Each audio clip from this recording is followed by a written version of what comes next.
Bryce Mitchell, ce week-end, subira-t-il le chaos qui mettra définitivement un terme à ses rêves de ceinture?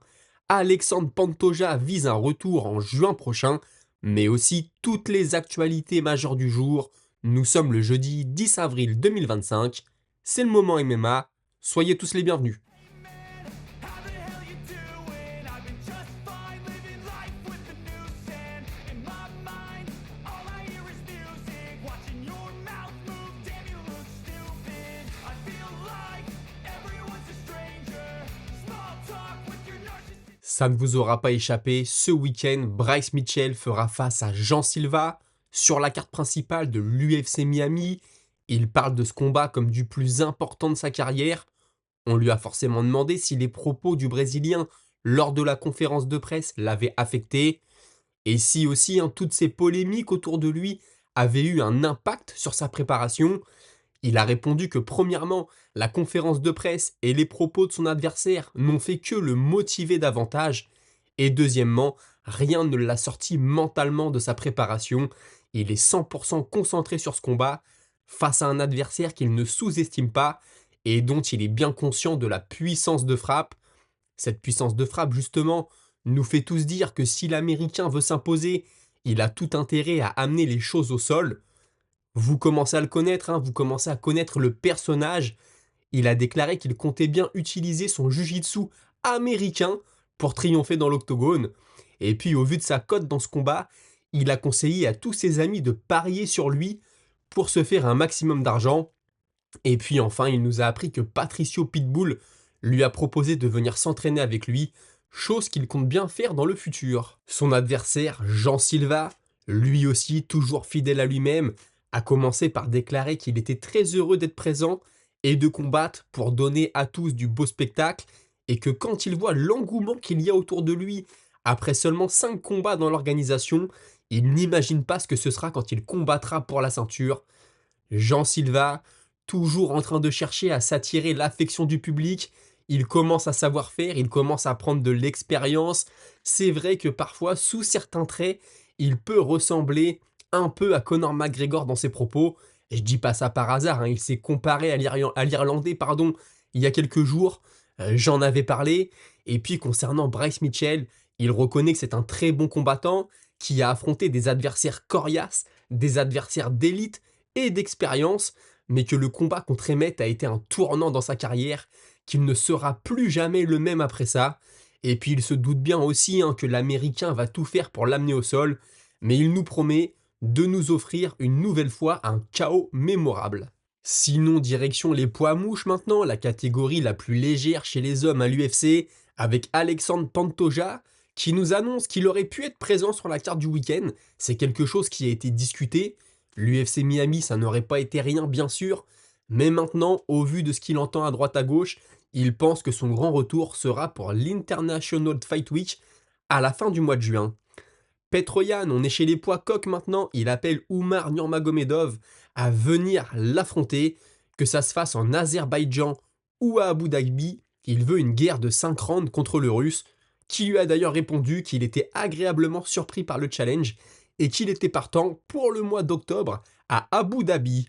La Fighting Nerds maintenant, on parlait de Jean Silva il y a quelques instants, Mauricio Ruffi qui est un invaincu à l'UFC et sur une série de 7 victoires au total, aimerait lui aussi être de retour pour l'International Fight Week de la fin juin donc, et pourquoi pas affronter Benel Dariush. Ce serait l'occasion pour lui bien sûr de faire un bond au classement. C'est maintenant officiel, Aaron Pico a signé avec l'UFC. Je vous disais un peu plus tôt cette semaine qu'il pourrait affronter Movsar Evloev. Evloev, apparemment, d'après les dires de Pico, avait accepté le combat, mais son équipe lui a conseillé de ne pas le faire et de plutôt attendre une potentielle chance à la ceinture. Espérons pour lui qu'elle vienne un jour, bien sûr. Maintenant, Pico a donc tourné son attention vers 2 autres combattants, Aljamain Sterling ou Brian Ortega. Triple C, Henry Cerudo, ancien champion olympique, ancien champion des poids mouches et des poids coqs, qui a d'ailleurs déclaré qu'il n'avait plus qu'un seul combat en réserve, il ne veut combattre plus qu'une fois avant de prendre définitivement sa retraite. Il a joué les super-héros. Un conducteur s'est introduit sur le terrain de ses voisins avec sa voiture un homme apparemment, de ce qu'on peut lire à droite à gauche, qui était en train de fuir la police. L'homme avait l'air assez agressif. Henri Cerudo est intervenu et a mis à l'abri son voisin, bien sûr, et a attendu que les forces de l'ordre arrivent pour interpeller l'individu. Paddy Pimblett a déclaré que lorsqu'il a signé à l'UFC, c'était en 2021 si je dis pas de bêtises, il a accepté de perdre de l'argent par rapport à ce qu'il gagnait au Cage Warriors. Il a toujours dit d'ailleurs qu'il était très bien payé dans cette ancienne organisation, parce que quand il est arrivé à l'UFC, il a été au même régime que tout le monde, à savoir 10 000 pour la victoire, et 10 000 pour combattre, pardon, et 10 000 pour la victoire, puis 12 000 pour combattre, et 12 000 pour la victoire, et ce n'est qu'après son deuxième succès, son deuxième combat, puisqu'il est toujours invaincu à l'UFC, qu'il a enfin pu renégocier son contrat. Ce week-end, on va aussi voir les débuts de Patricio Pitbull à l'UFC, lui qui a pendant longtemps été un combattant du Bellator, Bellator/PFL, on va pas refaire l'histoire. Sachez qu'il a fait ses débuts professionnels le 9 mars 2024, et à l'époque, Sean O'Malley, Chimaev et Diego Lopez avaient seulement 9 ans, alors que Raúl Rosas Jr. n'était même pas né, pour vous dire ce que ça représente en termes d'années passées dans une cage. Jiri Prochazka qui nous a habitués à des entraînements un peu particuliers, que ce soit au Japon, que ce soit au Mexique. Il était en tout cas cette semaine sur un lac gelé dans la glace et il nous a offert une petite session de sparring. Il y a aussi d'autres photos où on le voit se lancer dans l'eau glacée. Toujours un peu particulier, Jiri Prochazka, mais c'est aussi pour ça qu'on l'apprécie. Un vétéran de l'UFC, ancien champion des poids moyens, Luke Rockhold, on le sait, il veut recombattre, ça devait se faire au GFL, mauvaise nouvelle pour le GFL, on va y venir dans quelques minutes. Il avait aussi parlé de la boxe anglaise. Il y a quelques jours, on le voyait à l'entraînement avec Michael Bisping, un ancien adversaire. Un peu plus récemment, c'est avec Khalil Rountree qu'il s'entraîne. Donc Luke Rockhold, même si on a pu beaucoup le critiquer ces dernières années, on pensait que son esprit n'était plus tourné à 100% vers les arts martiaux mixtes, mais plutôt vers tout ce qu'il y avait autour, sa carrière de mannequin, etc. Écoutez, quand je vois ça, je me dis qu'il est peut-être maintenant un peu plus concentré qu'il y a quelques années. Rashad Evans et Rampage Jackson devaient s'affronter dans un combat de boxe anglaise, on en avait parlé il y a plusieurs mois. Malheureusement, ça tombe à l'eau pour une histoire de contrat, ils sont tenus par d'autres contrats et ne peuvent donc pas s'affronter. Darren Till nous jure qu'il est prêt à affronter Mike Perry pour une bonne somme d'argent, lui demande minimum 350 000 $.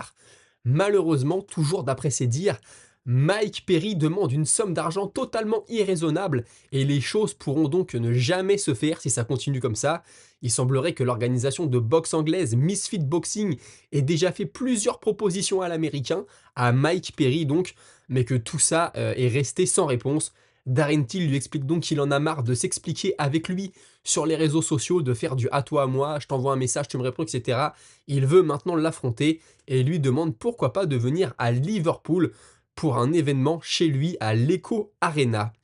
Direction le karaté combat maintenant, avec un ancien de l'UFC, Sam Alvey, qui est devenu champion des poids lourds du karaté combat et qui pourrait affronter une légende quand même du kickboxing, un gros nom du kickboxing en tout cas, en la personne de Tyrone Spong, et ça pourrait se faire au karaté combat.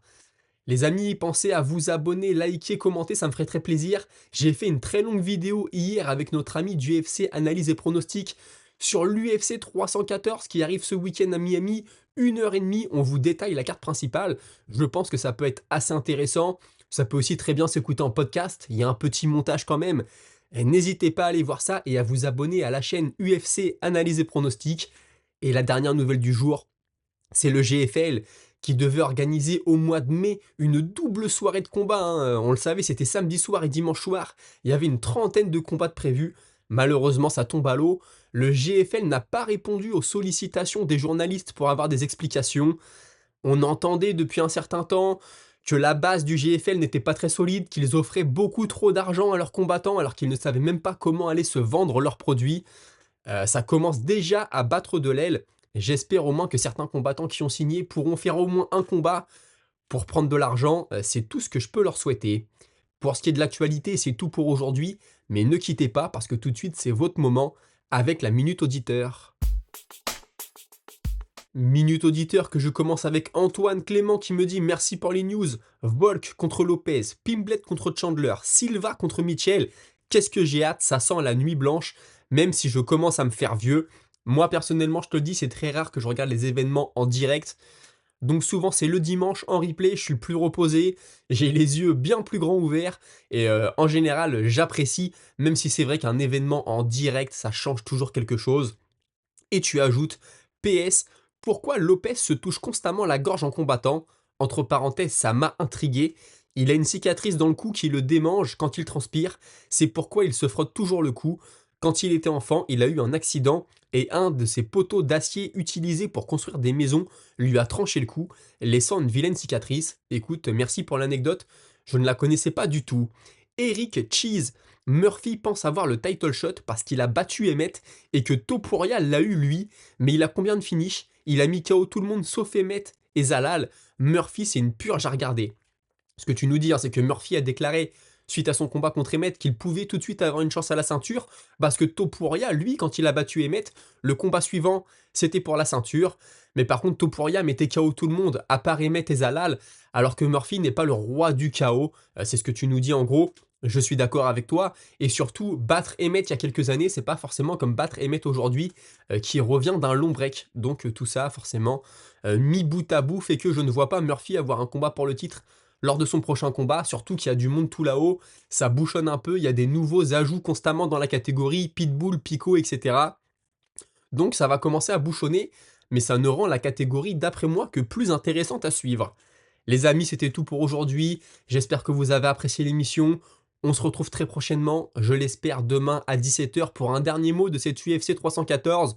Pensez à liker, vous abonner et me suivre sur les autres réseaux pour des formats courts, des shorts, des formats verticaux.